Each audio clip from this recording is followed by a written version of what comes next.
Baik, di sini saya menjelaskan mengenai pengertian proposisi dan macam-macamnya. Yang pertama itu mengenai pengertian proposisi. Proposisi ini atau kodiyah adalah sebuah pernyataan kalimat yang mungkin benar dan mungkin salah ditinjau dari segi kalimat pernyataan itu sendiri. Kodiyah ini disebut juga kalam. Proposisi ini terdiri dari 3 unsur, yaitu subjek, predikat, dan kopula. Kopula itu adalah salah satu bagian proposisi yang merupakan suatu tanda yang menghubungkan di antara subjek dan predikat. Contohnya, semua manusia adalah bermoral. Proposisi ini terdiri dari term, yaitu semua manusia adalah subjek, bermoral adalah predikat, dan adalah itu dinamai kopula. Proposisi ini sebagaimana dikemukakan oleh Kraft, yaitu pernyataan yang dapat dibuktikan kebenarannya atau ditolak kesalahan yang terkandung di dalamnya. Lalu, macam-macam proposisi. Pandang dari segi isi atau materinya, keputusan atau pendapat ini dibagi menjadi dua, yaitu keputusan atau pendapat analitis dan keputusan atau pendapat sintetis. Keputusan atau pendapat analisis ini adalah keputusan atau pendapat yang predikatnya selalu melekat pada subjeknya. Contohnya, mangga adalah buah-buahan. Dari contoh ini, predikat buah-buahan akan selalu melekat pada mangga, karena setelah dianalisis, buah-buahan itu juga meliputi mangga. Yang kedua itu keputusan atau pendapat sintetis, adalah keputusan atau pendapat yang predikatnya tidak merupakan suatu keharusan bagi subjeknya. Contohnya, Pak Lurah, desa saya badannya gemuk. Lalu, mangga ini rasanya manis. Dari kedua contoh ini, predikat kata gemuk dan manis pada contoh kalimat ini tidak selamanya melekat pada subjeknya.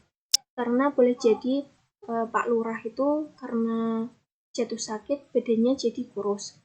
Dan juga boleh jadi kalau contoh yang mangga itu kalau terlalu matang maka buahnya akan busuk sehingga tidak manis lagi. Kemudian dipandang dari segi jumlah atau lingkarannya. Yang pertama itu keputusan atau pendapat umum atau universal, yaitu keputusan atau pendapat yang lingkarannya itu mencakup semua dalam lingkungan subjek. Contohnya, semua mahasiswa UNY hadir dalam upacara Hardiknas. Jadi kata-kata seperti semua itu termasuk universal. Terus yang kedua, keputusan atau pendapat partikular adalah keputusan atau pendapat yang perlingkarannya mencakup sebagian saja dari lingkungan subjeknya. Biasanya menggunakan kata-kata sebagian, beberapa, atau tidak semua. Semisal, sebagian orang Indonesia berdomisili di Jakarta. Beberapa mahasiswa UNY mendapatkan beasiswa. Tidak semua orang Indonesia berprofesi sebagai guru. Yang ketiga itu keputusan atau pendapat singular, adalah keputusan atau pendapat yang berlingkaran atau mencakup satu saja dari lingkungan subjeknya. Biasanya menggunakan kata-kata seorang, sebuah, seekor, dan semacamnya. Contohnya, seorang mahasiswa Indonesia mendapat penghargaan dari luar negeri. Seekor burung merpati terbang ke arah utara. Dan sebuah mobil sedan warnanya itu biru. Dan yang ketiga itu dipandang dari segi sifat atau kualitasnya. Yang pertama, keputusan atau pendapat afirmatif. Adalah keputusan atau pendapat kualitasnya positif atau berbentuk mengiyakan atau mengakui. Semisal si Ali gemuk. Yang kedua itu keputusan atau pendapat negatif adalah keputusan atau pendapat yang kualitasnya negatif atau berbentuk pengingkaran. Semisal si Ali tidak gemuk. Baik, selanjutnya itu dipandang dari segi hubungan subjek atau predikatnya. Yang pertama adalah keputusan atau pendapat kategoris, itu merupakan suatu keputusan atau pendapat yang isinya itu sebuah hubungan antara subjek dan predikatnya itu tidak menggunakan persyaratan apa-apa. Jadi subjek itu dapat menerima sebuah predikat apa saja tanpa persyaratan apapun. Contohnya, semua penjara membutuhkan semua pelajaran membutuhkan alat tulis. Sejumlah penduduk sekitar Kali Code diungsikan. Yang kedua, ini keputusan atau pendapat hipotesis adalah keputusan atau pendapat yang berisi antara hubungan dan subjek dan predikat berdasarkan persyaratan tertentu. Contohnya, rajinlah belajar jika ingin lulus ujian. Yang kedua, aku mau datang ke rumahmu asal kau mau menjemputku. Yang ketiga, keputusan atau pendapat disjuntif adalah keputusan atau pendapat yang predikatnya ini terbentuk pada pilihan dan hanya satu predikat yang dianggap benar. Contohnya satu, yaitu dia sekarang mengikuti kuliah logika ataukah tidak. Yang kedua, dia sekarang berada di kampus atau tidak. Dan selanjutnya dipandang dari segi modalitasnya. Ya, ini dipandang dengan cara menanggapi dalam hubungan dan kenyataan. Yang pertama itu ada keputusan atau pendapat problematis adalah sebuah keputusan atau pendapat yang di dalamnya itu terdapat hubungan antara subjek dan predikatnya. Ini berdasarkan atas kemungkinan yang ada. Yang kedua, yakni keputusan atau pendapat asertoris adalah keputusan atau pendapat yang di dalamnya ini terdapat hubungan antara subjek dan predikatnya berdasarkan atas kenyataan. Yang ketiga, keputusan atau pendapat apodiktif ini merupakan keputusan atau pendapat yang predikatnya ini harus berlaku pada subjeknya. Keharusan yang dimaksud di sini itu adalah keharusan yang diharuskan pada sebuah kenyataan. Dan saja itu pembahasan yang kedua. Ini bentuk proposisi yang bisa mengalami kontradiksi. Ini pembahasannya meliputi definisi, ruang lingkup, kontradiksi, dan syarat-syarat dari kontradiksi. Nah, pengertian dari kontradiksi. Apa sih itu yang dimaksud kontradiksi? Di sini ada pengertian dari kontradiksi atau tanakut, atau bisa disebut dengan contradiction. Ini adalah sebuah kohesi antara dua proposisi yang meniscayakan salah satu dari kedua proposisi itu benar, sementara posisi yang lain itu dinyatakan salah. Yang selanjutnya yaitu ruang lingkup penggunaan. Nah, kontradiksi dalam proposisi ini digunakan pada dua jenis kohesi, yaitu kohesi yang pertama dan kohesi yang kedua dari jenis-jenis kohesi antara dua proposisi, yakni yang pertama, proposisi kedua, yakni objek yang dicari matlub atau matlub itu benar, karena proposisi yang pertama yang telah dibuktikan itu salah. Yang kedua, proposisi kedua, objek yang dicari atau matlub itu salah. Karena apa? Karena proposisi pertama yang telah dibuktikan itu benar. Baik, selanjutnya di sini saya akan mempresentasikan tentang syarat-syarat kontradiksi. Syarat-syarat kesamaan dalam kontradiksi. Yang pertama, subjek harus dalam dua proposisi itu berbeda, maka kontradiksi tidak akan terjadi. Contohnya, Ali itu pelajar, Ahmad itu bukan pelajar.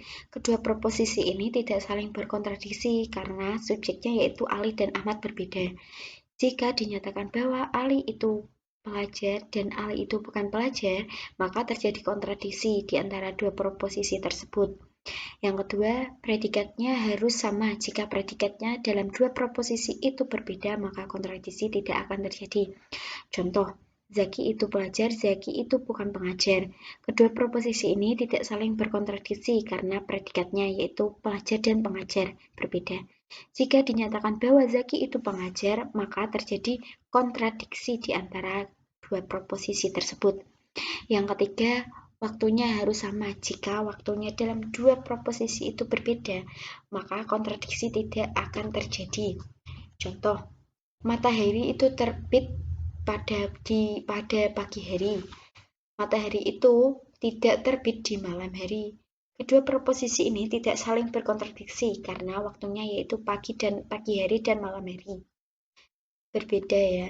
Jika dinyatakan bahwa matahari itu terbit di pagi hari dan matahari itu tidak terbit di pagi hari, maka terjadi kontradiksi di antara dua proposisi tersebut. Yang keempat, predikatnya sama dalam semua dan sebagian. Jika semua dan sebagian dalam dua proposisi itu berbeda, maka kontradiksi tidak akan terjadi. Contoh, Cianjur itu subur sebagiannya, Cianjur itu tidak subur semuanya. Kedua proposisi ini tidak saling berkontradiksi karena sebagian dan semua berbeda.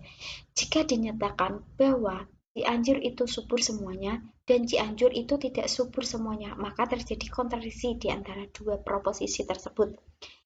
Yang terakhir yaitu sama dalam syaratnya. Jika syarat dalam dua proposisi itu berbeda, maka kontradiksi tidak akan terjadi. Contoh, pelajar itu berhasil jika dia rajin. Pelajar itu tidak berhasil jika dia tidak rajin. Kedua proposisi ini tidak saling berkontradiksi karena jika dia rajin dan jika dia tidak rajin berbeda. Jika dinyatakan bahwa pelajar itu berhasil jika dia rajin, maka terjadi kontradiksi di antara dua proposisi tersebut. Selanjutnya, syarat-syarat perbedaan dalam kontradiksi. Perbedaan dalam kuantitas. Jika kuantitas universal atau partikular itu sama dalam dua proposisi, maka kontradiksi tidak akan terjadi. Contoh, sebagian logam adalah besi, sebagian logam adalah bukan besi. Kedua proposisi itu benar, maka tidak terjadi kontradiksi. Jika dinyatakan bahwa sebagian logam adalah besi dan seluruh logam adalah bukan besi, maka terjadi kontradiksi di antara dua proposisi tersebut. Selanjutnya yaitu pertentangan antar proposisi. Keputusan atau pendapat yang tersebut terakhir bertentangan baik dengan keputusan atau pendapat pertama maupun dengan keputusan pendapat yang kedua. Kalau dirinci ada 4 pertentangan dalam proposisi, yakni yang pertama, pertentangan dari segi kualitas jumlah lingkaran dan kualitas atau dalam bentuk dan sifat. Yang kedua, pertentangan dari segi kualitas saja, sedangkan dari segi kuantitas sama-sama umum atau universal. Yang ketiga, pertentangan dari segi kualitas saja, sedangkan dari segi kuantitas sama-sama khusus. Yang terakhir yaitu pertentangan dari segi saja, sedangkan dari segi kualitas sama-sama tetap sama. Bisa sama-sama positif mengiyakan, bisa sama-sama juga negatif mengingkari. Sekian presentasi dari kelompok 8. Wassalamualaikum warahmatullahi wabarakatuh.